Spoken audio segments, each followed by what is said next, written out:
How strong finance leaders navigate economic downturns. Economic downturns have a funny way of revealing people. Some leaders panic, some freeze, and some walk into absolute financial chaos looking oddly calm, like they've seen this movie before and already know how it ends.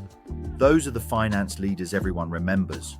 Because when markets tighten, cash flow gets nervous, and boardrooms suddenly start using phrases like cost discipline every 7 minutes. Finance stops being a support function. It becomes mission control. And the strongest finance leaders understand something important right from the start. During a downturn, your job isn't just protecting the business, it's protecting confidence. Now that sounds simple. Until revenues soften, investors start asking uncomfortable questions, and half the executive team suddenly discovers a deep emotional attachment to the budget they ignored 6 months earlier. That's when leadership matters. Strong finance leaders don't react emotionally to economic pressure, they react strategically. The weak ones slash costs everywhere, like someone attacking a hedge with garden scissors after 2 glasses of wine.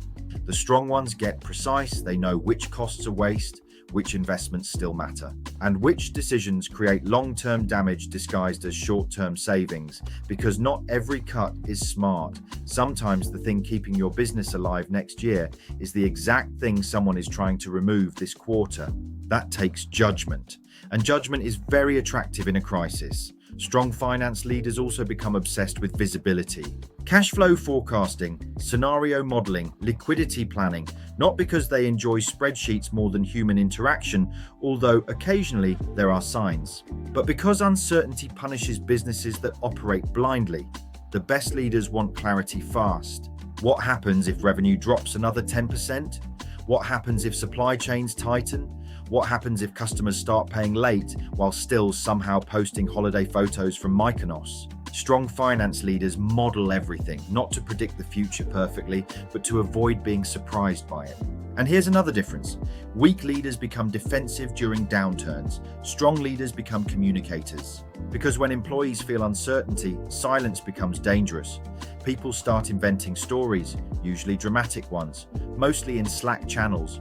The best CFOs communicate clearly, calmly, and consistently, not with corporate theatre, not with synergy optimization initiatives, just honesty. Here's where we are, here's the risk, here's the plan. That kind of clarity stabilizes organizations, and investors notice it too. In fact, downturns are often where reputations are built. Anyone can look competent during growth, revenue up, markets strong. Everyone suddenly feels like a genius after 3 good quarters and an aggressive LinkedIn post about leadership. But downturns, that's where real finance leadership appears. Because great finance leaders don't just manage numbers, they manage pressure, emotion, decision-making, and timing. They know when to hold cash, when to invest while competitors retreat, and when to stay calm while everyone else starts refreshing economic headlines like nervous exes stalking social media at midnight. And perhaps most importantly, strong finance leaders understand that downturns eventually end, which means the goal isn't just survival, it's positioning. The smartest companies use difficult markets to strengthen operations, improve efficiency, hire exceptional talent, and prepare for the recovery before everyone else sees it coming. That's the difference between reacting to a downturn and quietly using it as leverage. Because in finance, real leadership isn't measured when everything is working beautifully. It's measured when conditions get uncomfortable and you still make smart decisions anyway.